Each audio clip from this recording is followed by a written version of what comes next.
تمام تعریف اللہ کے لیے ہے۔ وہ یکتا اور بے نیاز ہے۔ اس نے نہ کسی کو جنا اور نہ وہ جنا گیا ہے، اور نہ ہی کوئی اس کا ہمسر ہے۔ اسی کی بادشاہت ہے اور اسی کے لیے تمام تعریفیں ہیں۔ وہ ہر چیز پر قادر ہے۔ پیدا کرنا اور حکم دینا اسی کا کام ہے۔ نفع اور نقصان اسی کے ہاتھ میں ہے۔ اس کے ہم مثل کوئی چیز نہیں، اور وہ سننے والا دیکھنے والا ہے۔ اور کامل و مکمل ترین درود و سلام ہو ہمارے نبی اور سردار محمد پر، جو بشارت دینے والے، ڈرانے والے اور روشن چراغ ہیں۔ اما بعد، اللہ کے بندو، اللہ کا تقوی اختیار کرو اور اس سے ڈرو اور اس کا خوف رکھو، اور اللہ اور اس کے رسول کی اطاعت کرو تاکہ تم کامیاب ہو جاؤ۔ اللہ تعالیٰ کا فرمان ہے، اور جو شخص اللہ اور اس کے رسول کی اطاعت کرے گا اور اللہ سے ڈرے گا اور اس کا خوف رکھے گا تو ایسے ہی لوگ کامیاب ہیں۔ مسلمانوں، بے شک انسان کو اس طرح پیدا کیا گیا ہے کہ وہ اچھی زندگی کا خواہش مند، سکون کا طلبگار اور خوشی کا متلاشی رہتا ہے، اور یہ اسے اس وقت حاصل ہوتا ہے جب وہ اپنے رب کا ایسا بندہ بن جائے جس کی عبادت میں اللہ کی کامل محبت، اس کے سامنے عاجزی اور اس کے حکم کی فرما برداری اکٹھا ہو، تاکہ جن و انس کی تخلیق کے پیچھے اللہ کا مقصد پورا ہو جائے، جیسا کہ اس کا فرمان ہے، اور میں نے جنوں اور انسانوں کو صرف اسی لیے پیدا کیا کہ وہ میری عبادت کریں۔ پھر بندہ اس وقت تک عبادت گزار نہیں ہو سکتا جب تک وہ اپنے رب کو نہ پہچان لے۔ چنانچہ جو شخص اپنے رب کو جتنا زیادہ پہچانتا ہے وہ اس کا اتنا ہی زیادہ عبادت گزار بن جاتا ہے۔ اسی کے لیے اللہ نے رسول بھیجے اور ان پر کتابیں نازل فرمائیں تاکہ مخلوق کو ان کے رب اور مالک کی پہچان کرائی جا سکے، وہ پہچان جو تمام پہچانوں سے افضل، بلند ترین، سب سے زیادہ معزز اور اعلیٰ ہے۔ اور اس میں کوئی شک نہیں کہ اللہ تعالیٰ کی معرفت اسلام کی بنیاد اور ایمان کا ستون ہے، اور اس معرفت کا سب سے بڑا دروازہ اللہ کے اسماء و صفات اور افعال کی پہچان ہے۔ یہ ایسا دروازہ ہے جو داخل ہونے والے بندے کو اپنے مالک کی محبت، اس کی تعظیم اور اس کے سامنے عاجزی تک لے جاتا ہے، اور بندہ اپنے رب کی معرفت میں جتنا آگے بڑھتا ہے، اپنے رب کے لیے اس کی محبت بھی اتنی ہی زیادہ ہوتی ہے۔ اور اللہ سے سب سے زیادہ محبت رکھنے والے بندے وہ ہیں جو اس کے اسماء حسنی اور اعلیٰ صفات کو سب سے زیادہ جانتے ہیں۔ اسی لیے اللہ کے رسولوں کو سب سے زیادہ اللہ کی محبت حاصل تھی، اور ان میں سب سے دونوں خلیل علیہما السلام سب سے زیادہ اللہ سے محبت کرنے والے تھے۔ اللہ کے بندو، اللہ جل شانہ کی معرفت سے نفوس کامل اور پاکیزہ ہوتے ہیں، روح لطف اندوز اور بہرور ہوتی ہیں اور بلند ہوتی ہیں، اور اس کی معرفت سے بندہ احسان کے مقام تک پہنچ جاتا ہے۔ چنانچہ وہ اپنے مالک کی عبادت اس طرح کرتا ہے گویا وہ اسے دیکھ رہا ہے۔ اللہ تعالیٰ نے اپنے بندوں کو اپنی معرفت ان چیزوں کے ذریعے کرائی ہے جو کچھ اس نے اپنی محکم کتاب میں اپنی مقدس ذات کے بارے میں بتایا، جو کچھ اس کے رسول صلی اللہ علیہ وسلم نے اللہ کے اسماء و صفات اور افعال کے بارے میں بتایا، اور جو کچھ اس نے آسمانوں اور زمین میں پیدا کیا، اور جو کچھ اس نے ان دونوں میں عظیم اور حیرت انگیز قدرتی نشانیاں رکھی ہیں۔ اسی طرح اپنے ظاہری و باطنی مکمل انعامات کے ذریعے بھی اللہ نے اپنے بندوں کو اپنی معرفت کرائی ہے۔ یہ سب اس بات کی دلیل ہے کہ اللہ کے لیے سب سے اچھے اور پیارے نام ہیں، اس کے لیے کامل اور اعلیٰ صفات ہیں، اور ایسے افعال ہیں جو رحمت، مصلحت، حکمت اور عدل میں انتہا کو پہنچے ہوئے ہیں، جن کی وجہ سے وہ اس بات کا مستحق ہے کہ آخرت اور دنیا میں اس کی حمد کی جائے، زمین اور بلند آسمانوں میں اس کی تعریف کی جائے، ایسی حمد و ثنا جو اس کی کامل محبت کو واجب کرتی ہو، کیونکہ وہ ذکر کا سب سے زیادہ مستحق ہے، حمد کا سب سے زیادہ حقدار ہے، اور عبادت کے لیے سب سے زیادہ لائق ہے۔ وہ جو اپنی مقدس ذات کے بارے میں فرماتا ہے، اور آسمانوں اور زمین میں اس کی شان بہت بلند ہے، یعنی وہ اپنی ذات اور اپنے اسماء و صفات میں عظیم ترین کمال پر ہے۔ اللہ جل شانہ نے اپنے بندوں کو اپنی بلند ذات کی معرفت کراتے ہوئے اور توحید ربوبیت کی طرف رہنمائی کرتے ہوئے فرمایا، اللہ وہ ہے جس کے سوا کوئی معبود برحق نہیں، اسی کے لیے سب سے اچھے نام ہے، یعنی ایسے نام جو اچھائی میں انتہا کو پہنچے ہوئے ہیں۔ چنانچہ اللہ تعالیٰ کے اسماء تمام ناموں میں سب سے بہتر ہیں، ان کا دلوں اور کانوں پر بہت اچھا اور عظیم اثر ہے، کیونکہ یہ ہم تعظیم اور تعریف کی صفات پر دلالت کرتے ہیں۔ ان میں سے ہر نام ایسی صفات کمال پر دلالت کرتا ہے جس میں کوئی کمی نہیں، اسی وجہ سے انہیں حسنہ کہا جاتا ہے۔ اللہ نے ان ناموں سے خود کو موسوم کیا ہے اور انہیں اپنے بندوں پر ظاہر کیا ہے تاکہ وہ انہیں پہچانیں، ان کے معانی پر غور کریں اور ان کے ذریعے اللہ کا ذکر کریں اور اس کی عبادت کریں۔ اللہ جل شانہ نے اپنے بندوں کو اپنے ناموں اور صفات کی معرفت حاصل کرنے کی دعوت دیتے ہوئے اور انہیں توحید الوہیت کی طرف رہنمائی کرتے ہوئے فرمایا، اور اللہ ہی کے لیے سب سے اچھے نام ہے، پس تم انہی کے ذریعے اس سے دعا کرو، یعنی تعریف و ثنا اور عبادت والی دعا میں اسے ان ناموں سے پکارو، ان پر اس کی حمد بیان کرو، ان کے ذریعے اس کا ذکر کرو اور اس کی ثنا کرو، اور طلب والی دعا میں ان ناموں کا ذکر کر کے اپنی حاجتوں کی تکمیل کرو اور ان کے ذریعے اللہ سے اس کے فضل کا سوال کرو۔ مسلمانوں، اللہ کے اسماء حسنہ بہت زیادہ ہیں، اللہ کے سوا کوئی ان کی تعداد کو نہیں جانتا، جیسا کہ رسول اللہ صلی اللہ علیہ وسلم کے اس فرمان سے ثابت ہے، میں تجھ سے تیرے ہر اس نام کے وسیلے سے سوال کرتا ہوں جس سے تو نے خود کو موسوم کیا ہے، یا جسے تو نے اپنی کتاب میں نازل کیا ہے، یا جو تو نے اپنے علم غیب میں اپنے پاس محفوظ رکھا ہے، اور حق تعالیٰ نے اپنے بندوں کو اپنے بعض ناموں کی معرفت عطا کی ہے، اور جو ناموں کے ذریعے ان کی عبادت کرے اس کے لیے جنت کو اس کی جزا قرار دی ہے، جیسا کہ آپ صلی اللہ تعالیٰ علیہ وسلم کا فرمان ہے۔ بشک اللہ کے 99 ایسے نام ہیں، یعنی 100 میں سے ایک کم، کہ جو کوئی انہیں شمار کرے گا وہ جنت میں داخل ہوگا۔ یہ 99 نام اللہ جل جلالہ کے مشہور ترین نام ہے اور ان معانی سب سے زیادہ واضح اور ظاہر ہیں۔ ان کا شمار کرنا یہ ہے کہ ان کے الفاظ کا احاطہ کیا جائے، ان کے معانی کو سمجھا جائے اور ان کے تقاضوں کے مطابق اللہ کی عبادت کی جائے، یعنی اللہ کی تعظیم و تقدیس کی جائے، اس کے حکم پر عمل کیا جائے اور ان ناموں کے ذریعے اس سے دعا کی جائے۔ ان اسماء حسنہ میں سے 5 بنیادی نام ایسے ہیں جو سورہ فاتحہ میں مذکور ہیں۔ اللہ تعالیٰ کے تمام نام انہی کی طرف لوٹتے ہیں۔ پہلا نام لفظ جلالہ اللہ ہے، اور یہ اللہ کا سب سے بڑا نام ہے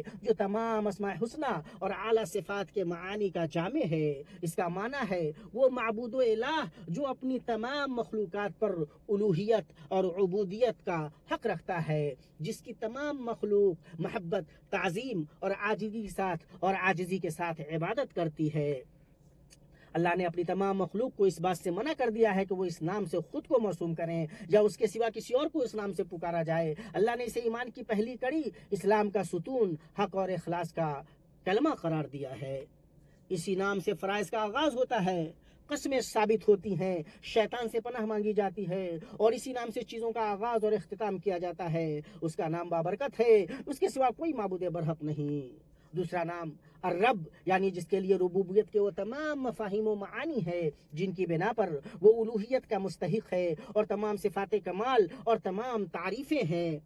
اللہ کی تمام مخلوق اس کی ربوبیت کے تحت اس کے قابو میں اور اس کے جلال و عظمت کے آگے سرنگوں ہے۔ وہ مالک ہے، کامل تدبیر کرنے والا ہے، اپنے بندوں کی طرح طرح کی نعمتوں اور احسانات میں پرورش کرنے والا ہے، اور اپنے اولیاء اور برگزیدہ بندوں کو ان کے دلوں، روحوں اور اخلاق کی اصلاح کے ذریعے تربیت کرنے والا ہے۔ تیسرا اور چوتھا نام ہے الرحمن الرحیم، جس کی رحمت عام ہے، جو رحمت تمام مخلوقات کی روزی زندگی کے اسباب اور مفادات کو شامل ہے۔ اسی رحمت سے وہ ان کے معاملات کی تدبیر کرتا ہے، انہیں نفع بخش علم دیتا ہے۔ اس نے اپنی اسی رحمت سے ان کی طرف رسول بھیجے اور اسی رحمت سے ان کے لیے شریعتیں مقرر کی، جیسا کہ ارشاد ہے، رحمان نے قرآن سکھایا، انسان کو پیدا کیا، اسے بولنا سکھایا۔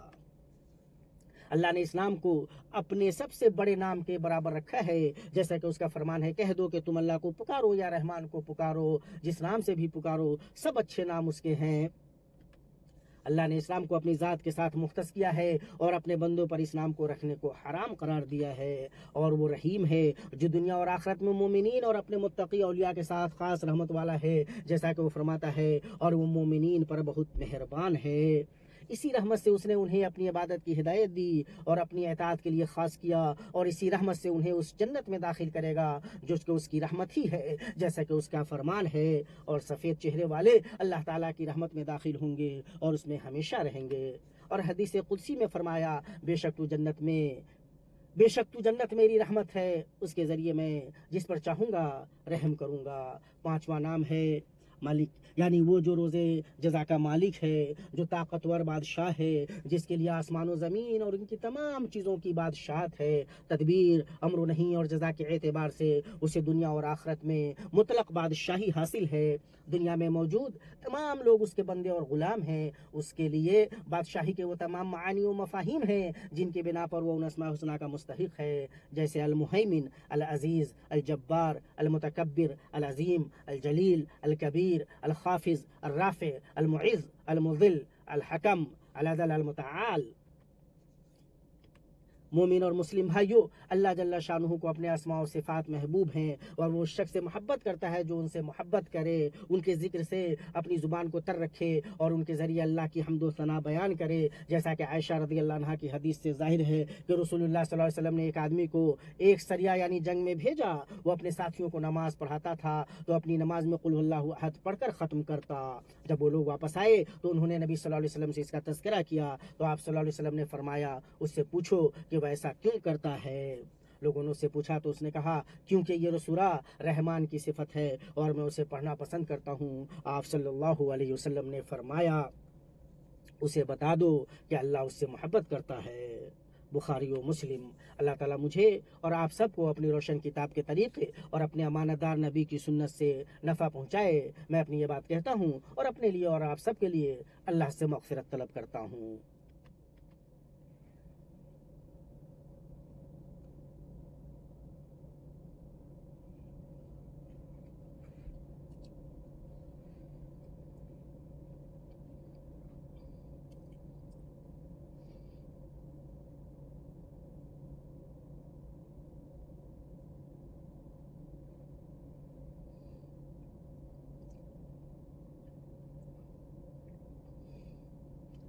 ہر قسم کی تعریف اللہ کے لیے ہے جو اس نے اپنی کتاب میں اپنے لیے کی، اور درود و سلام نازل ہو ہمارے نبی محمد اور ان کے آل و اصحاب پر۔ اما بعد، اے اللہ کے بندو، جو اللہ کے اچھے ناموں اور عظیم و بلند صفات کی معرفت پر لگا اسے جلد خوشی حاصل ہوئی، اس کے دل کے لیے نعمت پوری ہوئی، اللہ کی طرف چلنے والوں میں اس کا مرتبہ بلند ہوا۔ اس کے نزدیک اللہ سبحانہ و تعالیٰ کی ذات سے بڑھ کر کوئی چیز محبوب نہیں ہوگی، اور اللہ کے سوا کسی چیز میں اس کی کوئی رغبت نہیں ہوگی سوائے اس چیز کے جو اسے اللہ سے قریب کرے، اور بندہ اس معرفت کو اس کتاب حکیم کی آیتوں میں پانے والا ہے کہ جس پر کوئی تدبر و تأمل سے کام لے، اس کے معانی پر غور کرے تو وہ ایسا رب پائے گا جس میں کمال کی صفتیں اور جلال کی نعمتیں مجتمع ہیں۔ پھر بندہ اللہ سے محبت، اس کی تعظیم، اس کی ہیبت اور اس کی عظمت کے ساتھ جھکنے میں اس معرفت کے پھل کا مزہ چکھے گا کہ اس کی رحمت، احسان، مہربانی، نوازش کی صفتیں دلوں میں امید کی قوت مہمیز کرتی ہیں۔ یوں بندہ عمل میں محنت کرتا ہے، حسن زن سے کام لیتا ہے اور امید مضبوط کرتا ہے۔ عدل، انتقام، ناراضگی، غضب اور سزا کی صفتیں اللہ سے خوف کی قوت کو مہمیز کرتی ہیں اور اللہ کی تدبیر سے دلوں سے امن کو نکالتی ہیں اور نفس امارہ کو دباتی ہیں۔ اس طرح شہوت و غضب کی قوت لہو و لعب اور محرمات انجام دینے کی حرص کو شہوت و غضب کی قوت لہو و لعب اور محرمات انجام دینے کی حرص کم پڑتی ہے۔ امر و نہیں، رسولوں کا بھیجنا اور کتابوں کا نازل کرنا، یہ صفتیں حکم کی بجاوری، نہیں سے اجتناب، حق کی باہم وصیت اور اخبار کی تصدیق کی قوت کو مہمیز کرتی ہیں، اور علم، سننے، دیکھنے، نگرانی کرنے، احاطہ کرنے اور شہادت کی صفتیں اللہ کے لیے اخلاص، اللہ سے ڈر و خوف کی قوت کو مہمیز کرتی ہیں، اور رزق، کفایت، کافی ہونا، حفظ، نصرت اور ولایت کی صفتیں اللہ کے لیے محبت، اس پر اعتماد، اس پر توکل اور اس سے حسن ظن کا باعث ہوتی ہیں، اور غلبہ و کبریا کی صفتیں اللہ کے سامنے جھکنے، اس کی عظمت کے سامنے پست ہونے، اس کی عزت کے آگے منکسر ہونے، اس کی بڑائی کے آگے جھکنے اور دل و جوارح کا اس کے لیے خشوع اختیار کرنے کا باعث ہوتی ہیں۔ اے اللہ، ہم تجھ سے تیرے اچھے اچھے ناموں اور صفات کے واسطے سے تیری معرفت کی نعمت مانگتے ہیں، تجھ سے وابستہ ہونے پر آنکھوں کی ٹھنڈک مانگتے ہیں، تیرے فضل و رحمت سے تیرے وجہ کریم کو دیکھنے کی لذت اور تجھ سے ملنے کا شوق طلب کرتے ہیں۔ مسلمانوں، سب سے افضل چیز جس سے تم اس مبارک دن اپنے رب کا تقرب حاصل کرو وہ یہ ہے کہ ہمارے نبی امام المتقین و سید الاولین والآخرین محمد صلی اللہ علیہ وسلم پر خوب درود و سلام بھیجو۔ اے اللہ، درود و سلام نازل فرما آپ پر، آپ کے پاکیزہ مکرم اہل خانہ پر، اور اے اللہ تو راضی ہو جا راشد خلفائے اربع ابو بکر عمر عثمان اور علی سے اور بقیہ تمام نیکوکار صحابہ کرام سے، اور ہم سے درگزر فرما، ہمیں اور ہمارے والدین کو بخش دے، اور تو اپنی رحمت سے ہمیں صالحین سے ملا۔ اے اللہ اسلام اور مسلمانوں کو غلبہ عطا کر، شرک اور مشرکین کو ذلیل کر، تو اپنے دشمنوں، دین کے دشمنوں کو تباہ کر۔ اے اللہ فلسطین میں ہمارے کمزور بھائیوں کی مدد کر، اے اللہ تو ان کی اپنے دشمنوں اور ان کے دشمنوں پر مدد کر، اے سب سے بہتر مدد کرنے والے۔ اے اللہ ہمارے ملک کو اور مسلمانوں کے ملکوں کو سازش کرنے والوں کی سازش اور سرکشوں کی سرکشی سے محفوظ رکھ۔ اے اللہ ہمیں اپنے وطنوں اور ملکوں میں امن سے نواز، ہمارے لشکروں کی مدد کر، ہمارے دشمنوں کو رسوا کر۔ اے اللہ اس ملک کو پرامن، پرسکون اور خوشحال و فارغ البال بنا، اور اے اللہ جو ہمارے ملک کے ساتھ برائی کا ارادہ کرے اس پر برائی لوٹا۔ اے اللہ ان کے مکر کو ان کی ہی گردن میں لوٹا، ان کے شر سے ہمیں محفوظ رکھ، ان کی سازش کو ان کی تباہی بنا دے۔ اے معبود حقیقی، اے قوی و عزیز، اے اللہ ہمارے سربراہ خادم حرمین شریفین اور ان کے ولی عہد کی حفاظت فرما۔ اے اللہ انہیں تو اس بات کی توفیق دے جس سے تو راضی ہو اور جو تیری منشا کے مطابق ہو، اور اے ذوالجلال والاکرام ان دونوں کی اس پر مدد فرما جس میں ملک اور لوگوں کی بھلائی ہو، اور جس میں اسلام کا غلبہ ہو اور مسلمانوں کی مدد ہو۔ اے اللہ کے بندو، اللہ نے جو تمہیں ہدایت دی ہے اس پر اسے یاد کرو، اس نے جو نعمتیں دی ہیں اس پر کا شکر بجا رہا ہو۔ اللہ کا ذکر سب سے بڑا ہے اور اللہ جانتا ہے جو تم کرتے ہو۔